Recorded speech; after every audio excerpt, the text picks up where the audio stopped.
बिल्कुल ठीक पड़ा आपने थंबनेल के ऊपर।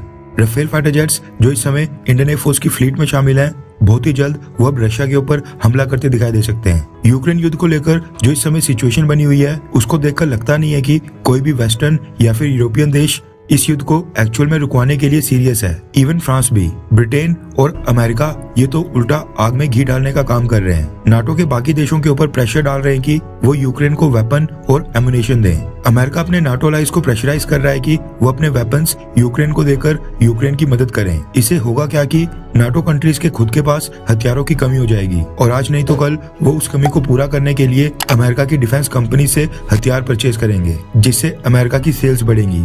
इन सब के कारण यूक्रेन युद्ध अब उस फेज में एंटर हो गया है जहां से लग रहा है कि अफगानिस्तान, इराक, सीरिया की तरह यूक्रेन के अंदर भी ये वॉर आने वाले 2 से 3 साल या फिर उससे ज्यादा लंबे समय तक देखने को मिल सकता है। रशिया इसी तरह यूक्रेन के ऊपर हमले करता रहेगा और सामने से यूक्रेन भी नाटो देशों के हथियारों की मदद से अपने आप को डिफेंड करता रहेगा। अमेरिका, ब्रिटेन, जर्मनी और नाटो के बाकी देशों के यूक्रेन को सपोर्ट करने की वजह से ये युद्ध काफी ज्यादा लंबा खिंच रहा है, वरना यूक्रेन तो काफी समय पहले ही रशिया के सामने सरेंडर कर देता, जो कि खुद यूक्रेन के लिए ही अच्छा होता। इस समय यूक्रेन के पास अपने डिफेंस के लिए फाइटर जेट्स की भारी कमी है। सोवियत यूनियन से अलग होने के बाद यूक्रेन को रशिया से कुछ सुखोई और मिग फाइटर जेट्स मिले थे, जो कि बहुत ही पुराने हैं। यूक्रेन के ये फाइटर जेट्स रशिया के खिलाफ बिल्कुल भी कारगर साबित नहीं हो रहे हैं। इसके अलावा रशिया को यूक्रेन के फाइटर जेट्स की लिमिटेशंस पता है। ऐसे में यूक्रेन ने मदद मांगी अमेरिका और नाटो कंट्री से। दरअसल यूक्रेन ने अमेरिका और नाटो अलाई से कहा कि उसके पास जो सोवियत यूनियन के समय के फाइटर जेट्स हैं वो उनके कोई काम नहीं आ रहे हैं, इसलिए यूक्रेन को अब वेस्टर्न देशों के फाइटर जेट्स दिए जाएं।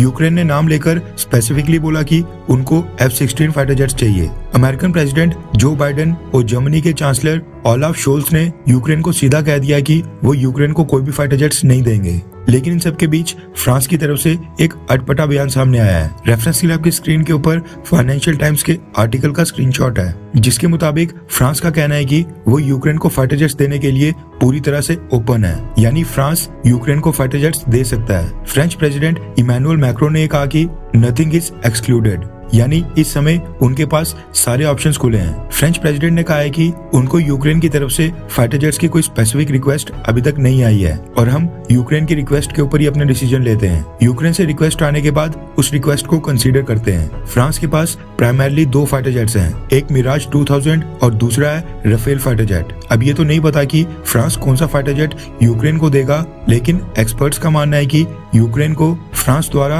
राफेल फाइटर जेट्स दिए जा सकते हैं। यूक्रेन अगर फ्रांस से राफेल फाइटर जेट्स लेता है तो रशिया यूक्रेन युद्ध में राफेल की परफॉर्मेंस सारी दुनिया देखेगी, जिसको देखकर और भी राफेल फाइटर जेट्स की सेल हो सकती हैं। एक ये भी कारण हो सकता है कि फ्रांस ये सोचकर आगे से खुद ही यूक्रेन को फाइटर जेट्स का ऑफर दे रहा है। आगे से ऑफर कहना गलत इसलिए नहीं होगा क्योंकि यूक्रेन ने तो फ्रांस से फाइटर जेट्स मांगे भी नहीं। यूक्रेन ने तो अमेरिका से फाइटर जेट्स मांगे थे। फ्रांस ने तो आगे से खुद ही कहा है कि वो यूक्रेन को फाइटर जेट्स देने के लिए पूरी तरह से ओपन है। अमेरिका यूक्रेन को F-16 फाइटर जेट्स देने के लिए फिलहाल तो मना कर रहा है, लेकिन दूसरी तरफ अमेरिका अपने tanks, patriot missile defence system और बाकी कई सारे हथियार यूक्रेन को देने के लिए मान गया है। लेकिन अमेरिका पहले अपने tanks, patriot missile defence system और बाकी कई सारे हथियार यूक्रेन को देने के लिए इनकार कर रहा था, मगर बाद में अमेरिका ने अपना फैसला बदला और ये सारे हथियार यूक्रेन को दे दिए हैं। अब माना जा रहा है कि अमेरिका अपने फाइटर जेट के फैसले को भी बदलकर यूक्रेन को कल को F-16 फाइटर जेट दे सकता है, नहीं तो यूक्रेन के पास फ्रांस का ऑफर आगे से आ ही गया है। खैर,